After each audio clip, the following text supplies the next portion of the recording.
द्वाविंशः सर्गः। रावण का सीता को 2 मास की अवधि देना, सीता का उसे फटकारना, फिर रावण का उन्हें धमकाकर राक्षसियों के नियंत्रण में रखकर स्त्रियों सहित पुनः महल को लौट जाना। सीता के ये कठोर वचन सुनकर राक्षस राज रावण ने उन प्रिय दर्शना सीता को ये अप्रिय उत्तर दिया। लोक में पुरुष जैसे जैसे स्त्रियों से अनुनय विनय करता है, वैसे वैसे वो उनका प्रिय होता जाता है, परंतु मैं तुमसे ज्यों ज्यों मीठे वचन बोलता हूं, त्यों ही त्यों तुम मेरा तिरस्कार करती जा रही हो। किंतु जैसे अच्छा सारथी कुमार्ग में दौड़ते हुए घोड़ों को रोकता है, वैसे ही तुम्हारे प्रति जो मेरा प्रेम उत्पन्न हो गया है, वही मेरे क्रोध को रोक रहा है। मनुष्यों में ये काम बड़ा टेढ़ा है। वो जिसके प्रति बंध जाता है, उसी के प्रति करुणा और स्नेह उत्पन्न हो जाता है। सुमुखी, यही कारण है कि झूठे वैराग्य में तत्पर तथा वध और तिरस्कार के योग्य होने पर भी मैं तुम्हारा वध नहीं कर रहा हूं। मिथिलेश कुमारी, तुम मुझसे जैसी जैसी कठोर बातें कह रही हो, उनके बदले में तो तुम्हें कठोर प्राण दंड देना ही उचित है। विदेह राजकुमारी सीता से ऐसा कहकर क्रोध के आवेश में भरे हुए राक्षस राज रावण ने उन्हें फिर इस प्रकार उत्तर दिया। सुंदरी, मैंने तुम्हारे लिए जो अवधि नियुक्त की है, उसके अनुसार मुझे 2 महीने और प्रतीक्षा करनी है। तत्पश्चात तुम्हें मेरी शैया पर आना होगा। अतः याद रखो, यदि 2 महीने के बाद तुम मुझे अपना पति बनाना स्वीकार नहीं करोगी, तो रसोइये मेरे कलेवे के लिए तुम्हारे टुकड़े टुकड़े कर डालेंगे। राक्षस राज रावण के द्वारा जनक नंदिनी सीता को इस प्रकार धमकाई जाती देख देवताओं और गंधर्वों की कन्याओं को बड़ा विषाद हुआ। उनकी आंखें विकृत हो गईं। तब उनमें से किसी ने ओठों से, किसी ने नेत्रों से तथा किसी ने मुंह के संकेत से उस राक्षस द्वारा डांटी जाती हुई सीता को धैर्य बंधाया। उनके धैर्य बंधाने पर सीता ने राक्षस राज रावण से अपने सदाचार और पति के शौर्य के अभिमान से पूर्ण हितकर वचन कहा। निश्चय ही इस नगर में कोई भी पुरुष तेरा भला चाहने वाला नहीं है जो तुझे इस निंदित कर्म से रोके। जैसे शची इंद्र की धर्म पत्नी है, उसी प्रकार मैं धर्मात्मा भगवान श्री राम की धर्म पत्नी हूं। त्रिलोकी में तेरे सिवा दूसरा कौन है जो मन से भी मुझे प्राप्त करने की इच्छा करे। नीच राक्षस, तूने अमित तेजस्वी श्री राम की भार्या से जो पाप की बात कही है, उसके फलस्वरूप दंड से तू कहां जाकर छुटकारा पाएगा। जिस प्रकार वन में कोई मतवाला हाथी और कोई खरगोश दैववश एक दूसरे के साथ युद्ध के लिए तुल जाएं, वैसे ही भगवान श्री राम और तू है। नीच निशाचर, भगवान राम तो गजराज के समान है और तू खरगोश के तुल्य है। अरे, एक श्वाकुनाथ श्री राम का तिरस्कार करते तुझे लज्जा नहीं आती? तू जब तक उनकी आंखों के सामने नहीं जाता, तब तक जो चाहे कह ले। अनार्य, मेरी ओर दृष्टि डालते समय तेरी ये क्रूर और विकार युक्त काली पीली आंखें पृथ्वी पर क्यों नहीं गिर पड़ी? मैं धर्मात्मा श्री राम की धर्म पत्नी और महाराज दशरथ की पुत्र वधू हूं। पापी, मुझसे पाप की बातें करते समय तेरी जीभ क्यों नहीं गल जाती है? दशमुख रावण, मेरा तेज ही तुझे भस्म कर डालने के लिए पर्याप्त है। केवल श्री राम की आज्ञा न होने से और अपनी तपस्या को सुरक्षित रखने के विचार से मैं तुझे भस्म नहीं कर रही हूं। मैं मतिमान श्री राम की भार्या हूं। मुझे हर ले आने की शक्ति तेरे अंदर नहीं थी। निसंदेह तेरे वध के लिए ही विधाता ने यह विधान रच दिया है। तू तो बड़ा शूरवीर बनता है, कुबेर का भाई है और तेरे पास सेनाएं भी बहुत हैं। फिर श्री राम को छल से दूर हटाकर क्यों तूने उनकी स्त्री की चोरी की है?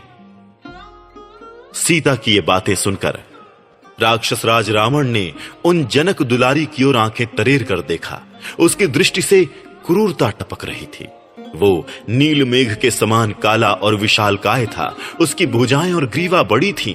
वो गति और पराक्रम में सिंह के समान था और तेजस्वी दिखाई देता था। उसकी जीभ आग की लपट के समान लपलपा रही थी तथा नेत्र बड़े भयंकर प्रतीत होते थे। क्रोध के कारण उसके मुकुट का अग्रभाग हिल रहा था, जिससे वो बहुत ऊंचा जान पड़ता था।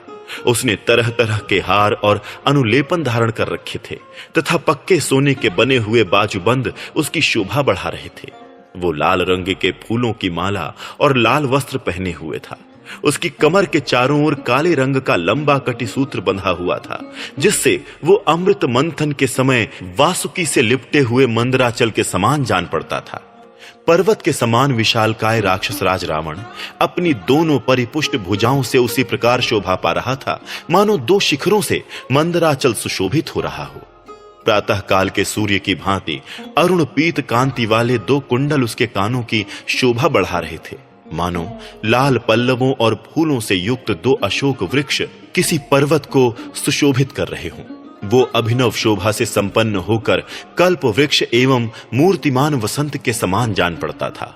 आभूषणों से विभूषित होने पर भी शमशान चैत्य की भांति भयंकर प्रतीत होता था। रावण ने क्रोध से लाल आंखें करके विदेह कुमारी सीता की ओर देखा और फुफकारते हुए सर्प के समान लंबी सांसें खींचकर कहा, अन्यायी और निर्धन मनुष्य का अनुसरण करने वाली नारी, जैसे सूर्य देव अपने तेज से प्रातःकालिक संध्या के अंधकार को नष्ट कर देते हैं, उसी प्रकार आज मैं तेरा विनाश किए देता हूं।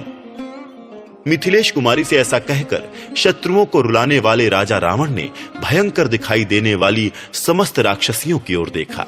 उसने एकाक्षी, एक कर्णा, कर्ण प्रावरणा, गोकर्णी, हस्तकर्णी, लंबकर्णी, अकर्णिका, हस्तपदी, अश्वपदी, गोपदी, पदचूलिका, एकाक्षी, एकपादी, पृथुपादी, अपादिका, अतिमात्र शिरोग्रीवा, अतिमात्र कुचोदरी, अतिमात्र सनेत्रा, दीर्घ जिह्वानखा, अनासिका, सिंहमुखी, गोमुखी तथा सूकरीमुखी, इन सब राक्षसियों से कहा, निशाचरियों, तुम सब लोग मिलकर अथवा अलग अलग शीघ्र ही ऐसा प्रयत्न करो जिससे जनक किशोरी सीता बहुत जल्द मेरे वश में आ जाए।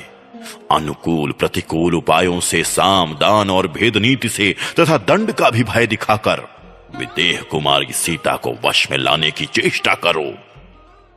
राक्षसियों को इस प्रकार बारंबार आज्ञा देकर काम और क्रोध से व्याकुल हुआ राक्षस राज रावण जानकी जी की ओर देखकर गर्जना करने लगा। तदनंतर राक्षसियों की स्वामिनी मंदोदरी तथा धान्य मालिनी नाम वाली राक्षस कन्या शीघ्र रावण के पास आई और उसका आलिंगन करके बोली, महाराज, राक्षस राज, आप मेरे साथ क्रीड़ा कीजिए। इस कांतिहीन और दीन मानव कन्या सीता से आपको क्या प्रयोजन है? महाराज, निश्चय ही देव श्रेष्ठ ब्रह्मा जी ने इसके भाग्य में आपके बाहुबल से उपार्जित दिव्य एवं उत्तम भोग नहीं लिखे हैं। प्राणनाथ, जो स्त्री अपने से प्रेम नहीं करती, उसकी कामना करने वाले पुरुष के शरीर में केवल ताप ही होता है, और अपने प्रति अनुराग रखने वाली स्त्री की कामना करने वाले को उत्तम प्रसन्नता होती है। जब राक्षसी ने ऐसा कहा और उसे दूसरी ओर वो हटा ले गई, तब मेघ के समान काला और बलवान राक्षस रावण जोर जोर से हंसता हुआ महल की ओर लौट पड़ा। अशोक वाटिका से प्रस्थित होकर पृथ्वी को कंपित सी करते हुए दशग्रीव ने उद्दीप्त सूर्य के सदृश प्रकाशित होने वाले अपने भवन में प्रवेश किया। तदनंतर देवता, गंधर्व और नागों की कन्याएं भी रावण को सब ओर से घेर कर उसके साथ ही उस उत्तम राजभवन में चली गईं। इस प्रकार अपने धर्म में तत्पर, स्थिर चित्त और भय से कांपती हुई मिथिलेश कुमारी सीता को धमकाकर काम मोहित रावण अपने ही महल में चला गया। त्रयोविंशः सर्गः, राक्षसियों का सीता जी को समझाना। शत्रुओं को रुलाने वाला राजा रावण सीता जी से ये बातें कहकर तथा सब राक्षसियों को उन्हें वश में लाने के लिए आदेश दे वहां से निकल गया। अशोक वाटिका से निकलकर जब राक्षस राज रावण अंतःपुर को चला गया, तब वहां जो भयानक रूप वाली राक्षसियां थीं, वे सब चारों ओर से दौड़ी हुई सीता के पास आईं। विदेह कुमारी सीता के समीप आकर क्रोध से व्याकुल हुई उन राक्षसियों ने अत्यंत कठोर वाणी द्वारा उनसे इस प्रकार कहना आरंभ किया, सीते, तुम पुलत्स्य जी के कुल में उत्पन्न हुए सर्वश्रेष्ठ दशग्रीव महामना रावण की भार्या बनना भी कोई बहुत बड़ी बात नहीं समझती। तत्पश्चात एक जटा नाम वाली राक्षसी ने क्रोध से लाल आंखें करके कृशोदरी सीता को पुकार कर कहा, विदेह कुमारी, पुलत्स्य जी 6 प्रजापतियों में चौथे हैं और ब्रह्मा जी के मानस पुत्र हैं। इस रूप में उनकी सर्वत्र ख्याति है। पुलत्स्य जी के मानस पुत्र तेजस्वी महर्षि विश्रवा हैं। वे भी प्रजापति के समान ही प्रकाशित होते हैं। विशाल लोचने, ये शत्रुओं को रुलाने वाले महाराज रावण उन्हीं के पुत्र हैं और समस्त राक्षसों के राजा हैं। तुम्हें इनकी भार्या हो जाना चाहिए। सर्वांग सुंदरी, मेरी इस कही हुई बात का तुम अनुमोदन क्यों नहीं करती? इसके बाद बिल्ली के समान भूरे आंखों वाली हरि जटा नाम की राक्षसी ने क्रोध से आंखें फाड़कर कहना आरंभ किया, अरे, जिन्होंने 33 देवताओं तथा देवराज इंद्र को भी पराजित कर दिया, उन राक्षस राज रावण की रानी तो तुम्हें अवश्य बन जाना चाहिए। उन्हें अपने पराक्रम पर गर्व है। वे युद्ध से पीछे ना हटने वाले शूरवीर हैं। ऐसे बल पराक्रम संपन्न पुरुष की भार्या बनना तुम क्यों नहीं चाहती हो? महाबली राजा रावण अपनी अधिक प्रिय और सम्मानित भार्या मंदोदरी को भी, जो सबकी स्वामिनी है, उसे छोड़कर तुम्हारे पास पधारेंगे। तुम्हारा कितना महान सौभाग्य है। वे सहस्त्रों रमणियों से भरे हुए और अनेक प्रकार के रत्नों से सुशोभित उस अंतःपुर को छोड़कर तुम्हारे पास पधारेंगे। अतः तुम्हें उनकी प्रार्थना मान लेनी चाहिए। तदनंतर विकटा नाम वाली दूसरी राक्षसी ने कहा, जिन भयानक पराक्रमी राक्षस राज ने नागों, गंधर्वों और दानवों को भी समरांगण में बारंबार परास्त किया है, वे ही तुम्हारे पास पधारे थे नीच नारी। उन्हीं संपूर्ण ऐश्वर्यों से संपन्न महामना राक्षस राज रावण की भार्या बनने के लिए तुम्हें क्यों इच्छा नहीं होती है? फिर सीता जी से दुर्मुखी नाम वाली राक्षसी ने कहा, विशाल लोचने, जिनसे भय मानकर सूर्य तपना छोड़ देता है और वायु की गति रुक जाती है, उनके पास तुम क्यों नहीं रहती? भामिनी, जिनके भय से वृक्ष फूल बरसाने लगते हैं और जो जब इच्छा करते हैं तभी पर्वत तथा मेघ जल का स्रोत बहाने लगते हैं, उन्हीं राजाधिराज राक्षस राज रावण की भार्या बनने के लिए तुम्हारे मन में क्यों नहीं विचार होता है? देवी, मैंने तुमसे उत्तम, यथार्थ और हित की बात कही है। सुंदर मुस्कान वाली सीते, तुम मेरी बात मान लो, नहीं तो तुम्हें प्राणों से हाथ धोना पड़ेगा। चतुर्विंशः सर्गः। सीता जी का राक्षसियों की बात मानने से इनकार कर देना तथा राक्षसियों का उन्हें मारने काटने की धमकी देना। तदनंतर विकराल मुख वाली उन समस्त राक्षसियों ने, जो कटु वचन सुनने के योग्य नहीं थी, उन सीता से अप्रिय तथा कठोर वचन कहना आरंभ किया। सीते, रावण का अंतःपुर समस्त प्राणियों के लिए मनोरम है। वहां बहुमूल्य शैयाएं बिछी रहती हैं। उस अंतःपुर में तुम्हारा निवास हो, इसके लिए तुम क्यों नहीं अनुमति देती? तुम मानुषी हो, इसलिए मनुष्य की भार्या का जो पद है उसी को तुम अधिक महत्व देती हो। किंतु अब तुम राम की ओर से अपना मन हटा लो, अन्यथा कदापि जीवित नहीं रहोगी। तुम त्रिलोकी के ऐश्वर्य को भोगने वाले राक्षस राज रावण को पति रूप में पाकर आनंद पूर्वक विहार करो। अनिंद्य सुंदरी, तुम मानवी हो, इसलिए मनुष्य जातीय राम को ही चाहती हो, परंतु राम इस समय राज्य से भ्रष्ट हैं। उनका कोई मनोरथ सफल नहीं होता है तथा वे सदा व्याकुल रहते हैं। राक्षसियों की ये बातें सुनकर कमल नयनी सीता ने आंसू भरे नेत्रों से उनकी ओर देखकर इस प्रकार कहा, तुम सब मिलकर मुझसे जो ये लोक विरुद्ध प्रस्ताव कर रही हो, तुम्हारा ये पाप पूर्ण वचन मेरे हृदय में एक क्षण के लिए भी नहीं ठहर पाता है। एक मानव कन्या किसी राक्षस की भार्या नहीं हो सकती। तुम सब लोग भले ही मुझे खा जाओ, किंतु मैं तुम्हारी बात नहीं मान सकती। मेरे पति दीन हो अथवा राज्यहीन, वे ही मेरे स्वामी हैं, वे ही मेरे गुरु हैं। मैं सदा उन्हीं में अनुरक्त हूं और रहूंगी, जैसे सुवर्चला सूर्य में अनुरक्त रहती है, जैसे महाभागा शची इंद्र की सेवा में उपस्थित होती हैं, जैसे देवी अरुंधति महर्षि वशिष्ठ में, रोहिणी चंद्रमा में, लोपा मुद्रा अगस्त्य में, सुकन्या च्यवन में, सावित्री सत्यवान में, श्रीमती कपिल में, मदयंती सौदास में, केशनी सगर में तथा भीम कुमारी दमयंती अपने पति निषद नरेश नल में अनुराग रखती हैं। उसी प्रकार मैं भी अपने पतिदेव इक्ष्वाकु वंश शिरोमणि भगवान श्री राम में अनुरक्त हूं। सीता की बात सुनकर राक्षसियों के क्रोध की सीमा ना रही। वे रावण की आज्ञा के अनुसार कठोर वचनों द्वारा उन्हें धमकाने लगी। अशोक वृक्ष में चुपचाप छिपे बैठे हुए वानर हनुमान जी सीता को फटकारती हुई राक्षसियों की बातें सुनते रहे। वे सब राक्षसियां कुपित हो वहां कांपती हुई सीता पर चारों ओर से टूट पड़ी और अपने लंबे एवं चमकीले ओठों को बारंबार चाटने लगी। उनका क्रोध बहुत बढ़ा हुआ था। वे सब की सब तुरंत हाथों में फरसे लेकर बोल उठी, ये राक्षस राज रावण को पति रूप में पाने के योग्य है ही नहीं। उन भयानक राक्षसियों के बारंबार डांटने और धमकाने पर सर्वांग सुंदरी कल्याणी सीता अपने आंसू पोंछती हुई उसी अशोक वृक्ष के नीचे चली आईं जिसके ऊपर हनुमान जी छिपे बैठे थे। विशाल लोचना वैदेही शोक सागर में डूबी हुई थी, इसलिए वहां चुपचाप बैठ गईं। किंतु उन राक्षसियों ने वहां भी आकर उन्हें चारों ओर से घेर लिया। वे बहुत ही दुर्बल हो गई थीं। उनके मुख पर दीनता छा रही थी और उन्होंने मलिन वस्त्र पहन रखा था। उस अवस्था में उन जनक नंदिनी को चारों ओर खड़ी हुई भयानक राक्षसियों ने फिर धमकाना आरंभ किया। तदनंतर विनिता नाम की राक्षसी आगे बढ़ी। वो देखने में बड़ी भयंकर थी।